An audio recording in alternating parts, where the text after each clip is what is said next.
self-discipline, honesty and thinking of others, trust, bravery, flexibility, love, an open heart and open mind, setting the example.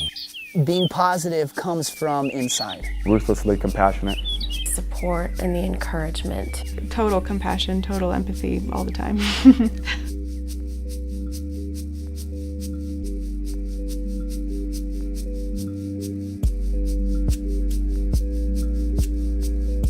The person who really is like a hub, a honeybee hub, so maybe a pollinator.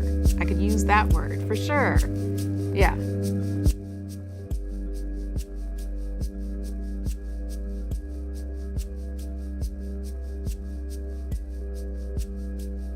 One of my favorite phrases recently, all boats rise.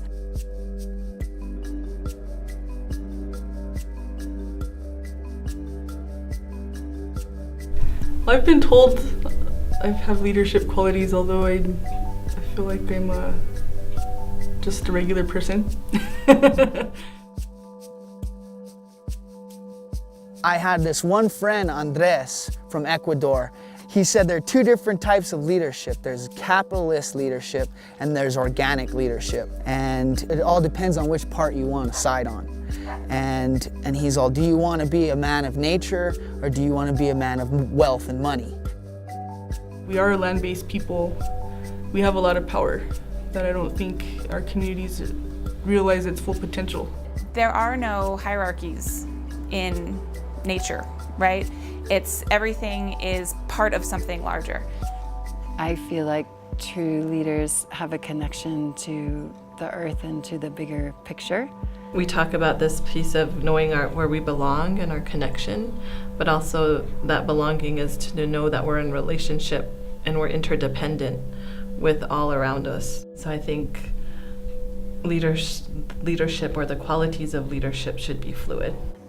I think that leadership from among facilitating, inspiring, exposing people to their own extraordinary selves, finding spaces for them to create what they envision, that those are the things that true leaders need, and that people might not even be recognized as being leading, you know.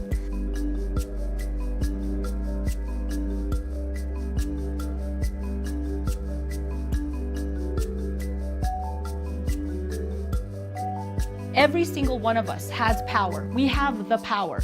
So the way I see leadership and in using your power is empowering others. If you don't build a team around you that can follow your direction, push back on you when you are not seeing things clearly, when you've missed something important, that's not leadership. That's basically the opposite of leadership as far as I'm concerned. A leader is someone who maybe has a little more expertise than the other people in the room, but helps to inspire them to understand their own capacity to help or to do something courageous. So those really powerful people that are the leaders need to start focusing less on telling those people what to do and how to do it, and more on supporting their growth and evolution as people. It's not the strength of the leader, but it's how strong the pact is. If they don't have the basic feelings of compassion or thinking of others, then you may have a leader, but you won't have a compassionate leader. You won't have the leader that you want. Power in this Euro-American sense has been so much about domination, and it hasn't really been about sharing. I think it should be seen as a shared collaboration. You got to be able to have people in the room that disagree with you and know that there's still respect. If I want you to be on my team, then I better treat you with that respect and dignity, because we're on this team together. I have to do this myself, but I can't do it alone.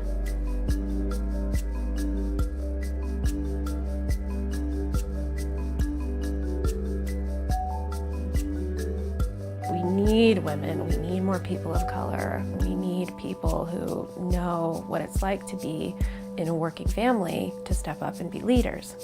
So I think part of the empowerment is knowing that your life story is enough and you are enough and you have enough to make that change. It's really important to actively look for people of color and people that are bicultural and people that are bilingual and people that are from the area. Like, that is really huge.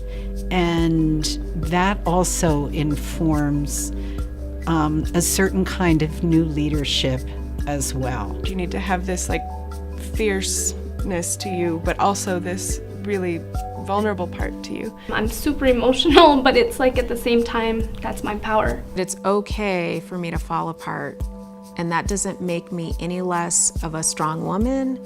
That doesn't make me any less of a leader. That doesn't make me any less impactful. So I think it's important for leaders to show that there are weaknesses and there are mistakes. I think that's one of the problems, is that leaders are so prideful and can't display their weaknesses and are afraid to. So if you're really wanting to create something new in this world, you're gonna have to like not take no for an answer. You're gonna have to like not even blink at failure. You're gonna have to fail over and over and over again and just keep going.